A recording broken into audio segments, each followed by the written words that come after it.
కరీంనగర్ జిల్లా తిమ్మాపూర్ మండలం నుస్తుల్లపూర్ రెవెన్యూ పరిధిలో 14 ఎకరాల 8 గుంటల ప్రభుత్వ భూమి ప్రైవేటు విద్యా సంస్థ యాజమాన్యం కబ్జా చేసిందని సిపిఐ కరీంనగర్ జిల్లా కార్యదర్శి పంజాల శ్రీనివాస్ అన్నారు. కరీంనగర్లో ఆయన మీడియా సమావేశంలో మాట్లాడుతూ 574 సర్వే నెంబర్లో దాదాపుగా 150 కోట్ల విలువ గల ప్రభుత్వ భూమిలో ప్రైవేటు విద్యా సంస్థ భవనాలు నిర్మించిందన్నారు. ప్రభుత్వ భూమి కబ్జాకు గురవుతున్న ప్రభుత్వ అధికారులు పట్టించుకోవడం లేదన్నారు. 2012లో అప్పటి తహసీల్దార్ 574 సర్వే నెంబర్లో 13 ఎకరాల 18 గుంటల ప్రభుత్వ భూమిని ప్రొహిబిటెడ్ జాబితాలో చేర్చినప్పటికీ కబ్జా చేయడం దుర్మార్గమన్నారు.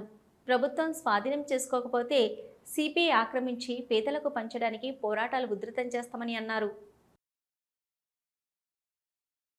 నుస్తుల్లపూర్ రెవెన్యూ పరిధిలోని 574 సర్వే నెంబర్లో 14 ఎకరాల 8 గుంటల ప్రభుత్వ భూమి ఉందని లేటెస్ట్గా ప్రభుత్వం చూపించినటువంటి డాక్యుమెంట్లలో మనకు స్పష్టమవుతూ ఉన్నది. కానీ ఆ ప్రభుత్వ భూమి ఎవరి ఆధీనంలో ఉన్నదని మేము ఈరోజు ప్రశ్నిస్తూ ఉన్నాం. 574లో సర్వే నెంబర్లో 2012లోనే అప్పటి ఎంఆర్ఓ ప్రొహిబిటెడ్ ల్యాండ్ లిస్టులో ఈ సర్వే నెంబర్ను చేర్స్తూ స్టాంప్స్ అండ్ రిజిస్ట్రేషన్ వాళ్ళకి లేఖను అందజేశారు.